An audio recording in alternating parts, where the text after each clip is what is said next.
Bonjour à tous, troisième épisode de notre petite série de podcasts qu'on a intitulé « 3 questions à mon directeur ». J'ai la chance aujourd'hui d'accueillir 3 nouveaux professionnels, Nathalie, Emmanuel et Sarah. Sous le même format qu'habituellement, je ne connais pas la question et on essaye de mon côté. Parfois c'est un peu dur, vous commencez à me connaître, j'aime bien beaucoup parler. Mais en tout cas, je vais essayer de me limiter à 5 minutes de temps de réponse sur chacune des questions. Donc on va démarrer par Nathalie. Alors Nathalie, c'est quoi la fameuse question aujourd'hui ? Quelle stratégie l'hôpital met-il en place pour attirer et retenir les talents dans un contexte de pénurie médicale et paramédicale qualifiée, et tout en veillant au bien-être et à l'épanouissement personnel de ses employés ? Ah ouais, la question elle est longue. Là, en réalité, vous abordez 2 sujets un peu distincts. À la fois la question du recrutement et la question de la fidélisation. Oui. En réalité, on aborde ces sujets-là à travers différents outils qui ne sont pas tous les mêmes selon les professionnels. Je vais vous donner un exemple.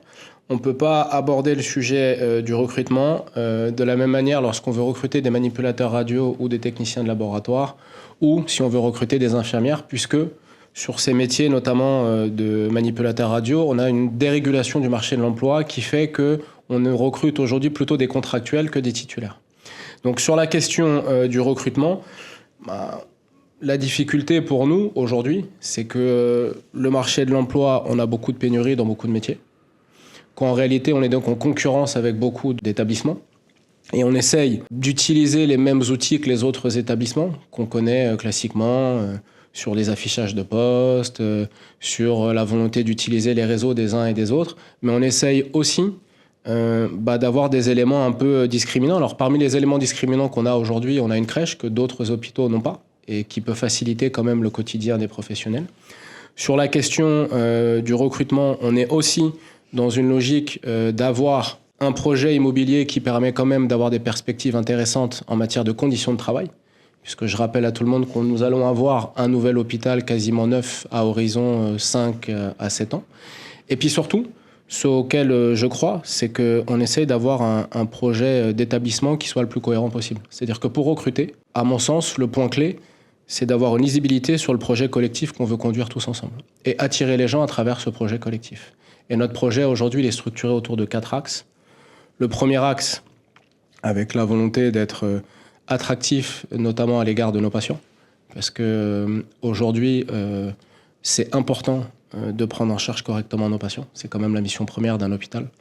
Le deuxième élément important pour moi, c'est la valorisation. C'est-à-dire qu'on fait plein de belles choses dans cet hôpital. Alors souvent, on ne retient que ce qui ne fonctionne pas bien, mais il y a aussi plein de choses qui fonctionnent très bien. On est novateur dans beaucoup de domaines. On a la chance, là, autour de la table, d'avoir Emmanuel Mahé, pour vous citer plein d'exemples en dermato, pour ne prendre que ce service-là, mais il y a plein d'autres services dans l'hôpital.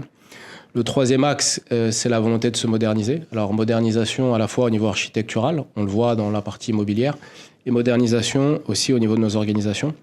Et le quatrième axe, qui me tient à cœur particulièrement, qui est la question de l'excellence, avec la volonté notamment de développer tout ce qui concerne la recherche clinique et l'innovation. Et donc, notre ambition, pour répondre à la deuxième partie de votre question sur la problématique de ce qu'on appelle plutôt la fidélisation, c'est d'être lisible dans ce qu'on veut faire tous ensemble. Et il y a un point important sur lequel on essaye de beaucoup travailler ces dernières semaines, c'est d'essayer d'avoir une organisation de soins qui soit en cohérence avec l'activité réalisée. C'est-à-dire que le point majeur aujourd'hui, c'est qu'on n'aborde plus les problématiques d'effectifs à travers un prisme économique, mais on aborde la question des effectifs à travers un prisme médico-soignant et en termes d'organisation. La question que je pose dans les discussions qu'on a aujourd'hui en matière d'effectifs, parce qu'un des sujets pour être attractif, c'est d'avoir suffisamment de monde et de ne pas être trop en difficulté à devoir refaire et défaire et refaire des plannings, c'est d'avoir répondre à la question suivante, c'est quelle est mon organisation de soins par rapport aux patients que je prends en charge et combien j'ai besoin de personnes pour pouvoir prendre en charge correctement les patients. Avec, évidemment, on ne va pas se mentir, un backup à un moment donné, une toile de fond économique, c'est que je ne peux pas non plus mettre un infirmier pour 3 patients, parce que c'est peut-être ce qu'on voudrait tous faire. Il y a une réalité économique qui forcément nous met en difficulté, mais on n'est plus du tout dans les logiques purement économiques qu'on a pu connaître ces dernières années. On est beaucoup plus sur des logiques de prise en charge et médico-soignantes. Emmanuel, sur la deuxième question alors. Merci pour cette possibilité de poser une question qui va toucher l'informatique. Vous connaissez ma position sur l'informatique, cette dictature actuelle de l'informatique dans les hôpitaux. L'informatique déshumanise totalement la relation patient, déshumanise la relation entre soignants, retarde la prise en charge des patients. Il faut accéder à 4 logiciels pour gérer un patient. Ma question serait, pendant votre mandature, est-ce que vous vous situez dans l'accentuation de cette dictature de l'informatique, du tout informatique, et donc de la déshumanisation de la médecine, ou est-ce que vous auriez envie de dire stop, on se pose, on réfléchit avec les gens de terrain, et non pas les gens des réunions, pour replacer le patient au centre de nos prises en charge? Vous partez d'un postulat qui mériterait, à défaut d'être contesté, au moins d'être questionné. Je m'explique. Finalement, l'informatique, la question que vous posez, c'est est-ce que l'informatique est une fin en soi ou est-ce que ça doit rester un moyen ? Et à vous écouter, la sensation que j'ai, c'est que la manière dont vous vivez l'informatisation est presque devenue que l'informatique devient la fin et ne doit pas rester un moyen. Moi, je fais partie des gens qui pensent que l'informatique doit rester un moyen. Et un moyen avec une ambition, c'est d'essayer de faire en sorte que ça améliore la manière dont on prend en charge les gens. Après, il y a aussi, entre l'ambition qu'on peut avoir au départ et la réalité des logiciels de métier qui sont sur le marché, il peut y avoir un gap. C'est-à-dire qu'ils peuvent ne pas être au niveau parfois, il peut y avoir des problèmes dans la mise en œuvre, mais néanmoins, l'ambition qui doit être la nôtre doit être l'ambition suivante, c'est que si on décide d'informatiser un processus de soins, l'objectif ne doit pas être de poser un problème dans ce processus, mais l'ambition doit être plutôt de faire en sorte que l'informatisation soit vue comme un progrès et non pas comme un frein à la prise en charge des patients. La difficulté à laquelle on est confronté aujourd'hui dans cet hôpital, parce que je ne parle pas forcément de manière générale, je parle dans cet hôpital, c'est que quelque part, le choix qu'on a fait, et qui est un choix cohérent par rapport aux problématiques qu'on rencontre, c'est que notre système d'information ancien était venu un peu à bout de souffle, notamment en termes de maintenance d'un certain nombre de logiciels, et il a fallu le changer. Sauf que ce qu'on fait au niveau de l'informatique, c'est ce qu'on fait au niveau des travaux, au niveau immobilier. C'est-à-dire qu'on a complètement défait notre système d'information. C'est-à-dire qu'on a quasiment détruit notre système d'information pour le reconstruire. Et comme pour les travaux, il faut 7 ans pour faire un nouveau bâtiment, il faut aussi du temps pour reconstruire notre système d'information. On a aujourd'hui complètement changé notre gamme, on a complètement changé notre GEF, on est en train de changer complètement notre dossier patient. Et la réalité, c'est que ça prend du temps et ça nécessite beaucoup de réajustements au quotidien qui sont mal vécus parce que aujourd'hui, on est devenu quand même très dépendant de l'outil informatique. C'est-à-dire que si on n'a pas d'informatique, on ne peut pas trop fonctionner. Et donc, on le voit plutôt comme étant un handicap. Moi, je le vois plutôt, à mon sens, comme étant un bien, mais qui va prendre du temps et un bénéfice qui va prendre un peu de temps. Ensuite, sur les outils qu'on met à disposition, la règle, c'est qu'il faut que le temps des soignants soit optimisé dans l'utilisation de ces outils. C'est-à-dire que le ressenti que vous avez, je l'entends.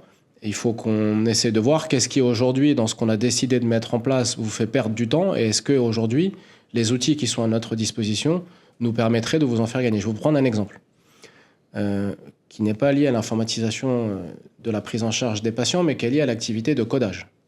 Vous savez, on code tous notre activité parce qu'on n'a pas le choix, parce que c'est comme ça, c'est le mode de financement. Et quand moi, j'ai démarré mon parcours professionnel, l'un des premiers dossiers que j'ai eu à gérer, c'est justement la mise en place de ce codage dans les unités de soins.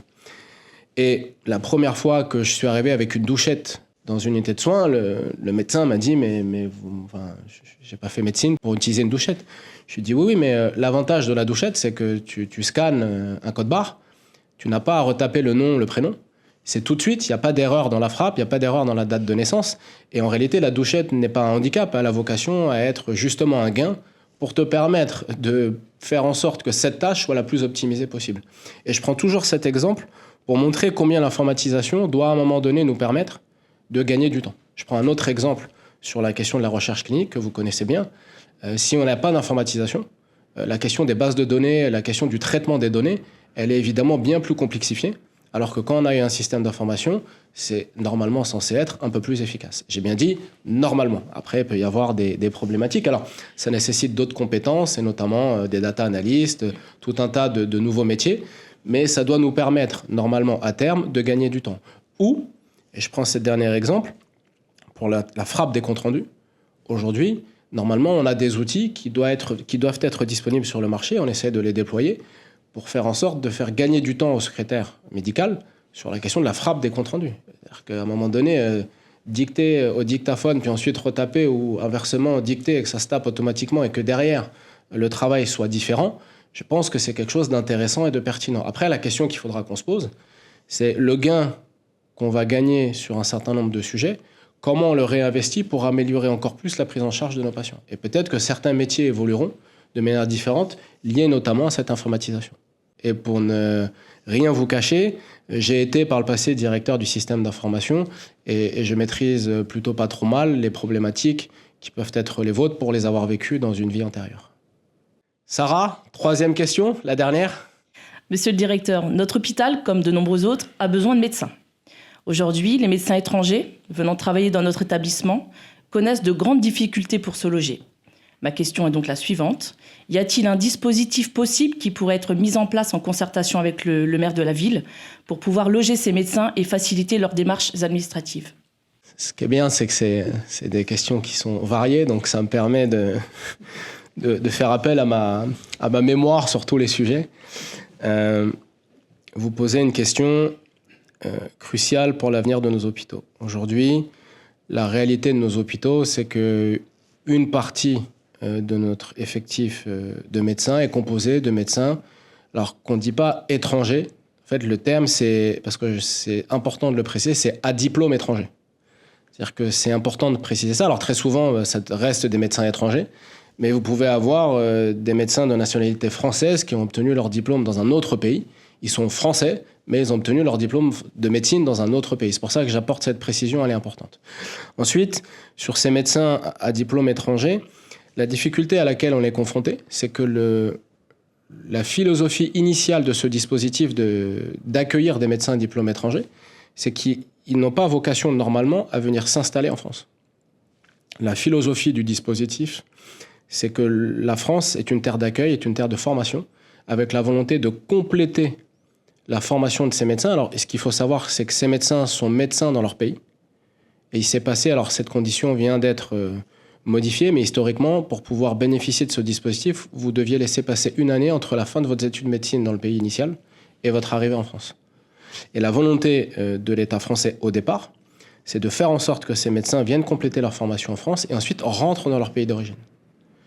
La problématique à laquelle on est confronté, c'est que comme on ne forme pas suffisamment de médecins en France au regard de la demande en soins, non pas de manière déconnectée d'un environnement, l'environnement c'est qu'il y a de plus en plus de demandes de soins, on a inventé des dispositifs pour permettre à ces médecins de continuer à exercer la médecine en France. Mais en faisant ça, il faut qu'on ait tous conscience aussi qu'on prive leur pays d'origine de compétences médicales.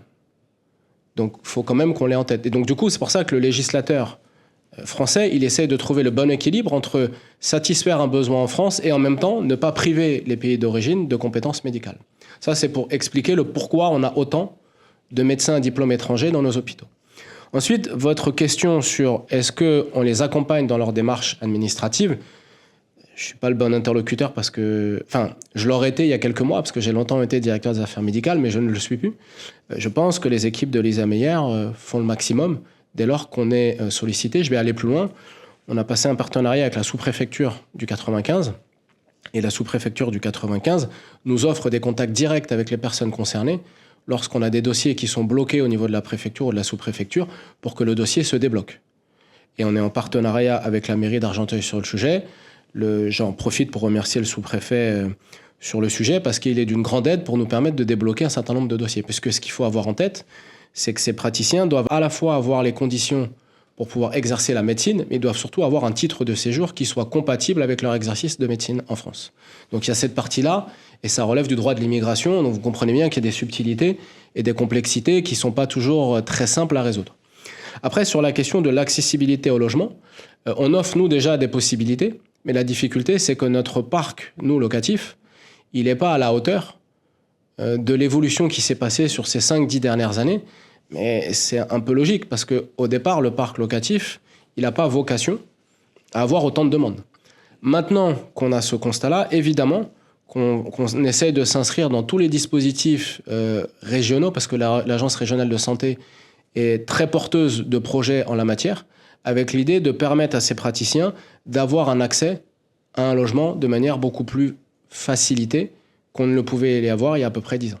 Après, il y a un autre problème, c'est qu'à partir du moment où vous décidez de rentrer dans une logique de parc locatif, vous devenez un peu agent immobilier. Il faut quand même que vous ayez ça en tête. C'est-à-dire que quand vous avez 3, 4, 5 logements, vous pouvez le gérer.